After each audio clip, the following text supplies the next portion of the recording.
పట్టుకొని మనం తనిఖీ చేయగా ఒక 30 కిలోల గాంజా దొరికిందండి. అట్లాగే వీళ్ళు 4 వ్యక్తులు మేము అప్రహెండ్ చేయడం జరిగింది. అందులో రామాని రాధేష్, ఈయనది భీమవరం అండి, వెస్ట్ గోదావరి డిస్ట్రిక్ట్. ఈయనేమో హైదరాబాద్లోని డ్రైవర్గా వర్క్ చేస్తున్నాడు. ఈయనకి బాగా గాంజా అలవాటు ఉంది. ఆ అలవాటుతో ఇంతకు ముందు కూడా ఒక 3 months బ్యాక్ వచ్చి ఒక 6 kilos గాంజాని కొనుక్కొని తీసుకొని వెళ్ళాడు అన్నమాట. మన ఏజెన్సీకి వచ్చి తీసుకొని వెళ్ళాడు. దాంతో మళ్ళీ అంటే కన్జంప్షన్గా కాకుండా ఇంకా కూడా అమ్ముకుందామనే ఉద్దేశంతో మిగతా 3 ముద్దాయిలు అంటే రుద్రరాజు దినేష్ వర్మ, ఈయనది తర్వాత షేక్ షహీం బాషా, ముంగర సురేష్, వీళ్ళందరిది కూడా వెస్ట్ గోదావరి డిస్ట్రిక్ట్ అండి.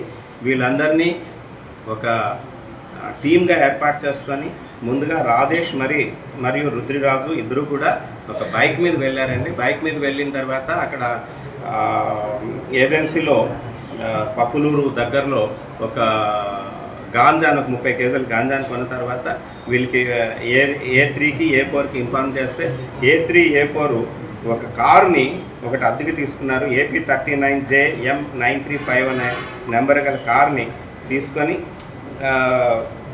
వీళ్ళు కారు తీసుకొని వెళ్ళారు. అక్కడికి వెళ్ళిన తర్వాత దానిలో లోడ్ చేసుకొని వస్తుండగా ఈరోజు ఎర్లీ అవర్స్లో మన సిబ్బంది వాళ్ళని పట్టుకోవడం జరిగింది.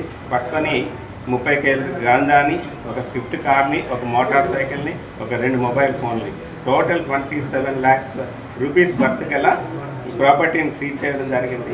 ఇది మనం వీళ్ళ తాలూకా రవాణా చేసే మార్గాన్ని కానీ మనం గమనిస్తే పప్పులూరు అని చెప్పేసి అక్కడ స్టార్ట్ అయ్యారండి. అక్కడ తీసుకున్నారు. అక్కడి నుంచి కలిమెల, దారకొండ, ఆర్వి నగర్, వింతాడ, కేడీపేట, నర్సీపట్నం, రాజమండ్రి, భీమవరం మీదుగా వీళ్ళు దీన్ని హైదరాబాద్ తీసుకెళ్ళడానికి, అక్కడ ఉన్న వాళ్ళకి చిన్న చిన్న ప్యాకెట్ల ద్వారా అమ్మడానికి గాను వీళ్ళు తీసుకొని వెళ్తున్నారండి. ఈ 4గురిని కూడా ఈరోజు అరెస్ట్ చేసి మ్యాజిస్ట్రేట్ గారి ముందు హెడ్ కానిస్టేబుల్ గిరిబాబు నాటవరం, అలాగే PC కొండబాబు, PC త్రిమూర్తులు, PC సత్యనారాయణ, వీళ్ళందరూ కూడా ఎఫర్ట్స్ చేసి ఈ ముద్దాయిల్ని, ఈ గాంజాని సీజ్ చేయడంలో వాళ్ళు సహకరించారు. వాళ్ళందరికీ కూడా SP గారు అభినందనలు తెలియజేశారు. అట్ ది సేమ్ టైం నేను కూడా వాళ్ళకి కంగ్రాచులేషన్స్ చెప్తూ రేపు రాబోయే క్రైమ్ మీటింగ్లో వీళ్ళకి రివార్డ్స్ ఇస్తామని చెప్పేసి కూడా మీకు అందరికీ తెలియపరుస్తున్నాం.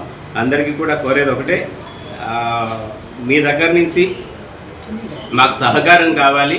ఏదైనా సరే గాంజా గురించి ఇన్ఫర్మేషన్, కన్జంప్షన్ గురించి కానీ, లేదు అని లేకుంటే ట్రాన్స్పోర్టేషన్ గురించి కానీ ఏదైనా మీ సహకారం ఉంటే మేము పూర్తిగా ఈ గాంజాని రవాణాలో పూర్తిగా వాటి మీద ఉక్కుపాదం మోపి లేకుండా చేస్తామని చెప్పేసి అందరికీ కూడా ఈ మాకు సమాచారం ఇవ్వమని చెప్పేసి టోల్ ఫ్రీ నెంబర్స్ కానీ ఈగల్ టీమ్ సహకారంతో కానీ మేము ఇవన్నీ కూడా చేస్తున్నాము. ప్రాపర్టీ వాల్యూ ఎంత ఉంటుంది సార్? ఇది 27 lakhs అండి. థ్యాంక్ యూ అండి. A3 అన్న ఆయన మీద మటుకు అంటే ఎవరి మీద కూడా గాంజా కేసులు లేవండి. ఇదే ఫస్ట్ NDPS కేసు రిజిస్టర్ అవ్వడం. A3 మీద మటుకు ప్రాపర్టీ అఫెన్సెస్ ఉన్నాయండి. అంటే 457, 380, 379, 380 IPC కేసెస్ అయితే అక్కడ భీమవరం, హుండి, పాలకోడూరు ఈ ఏరియాస్లో వాళ్ళ మీద దొంగతనం కేసులు ఉన్నాయి. ఓకే.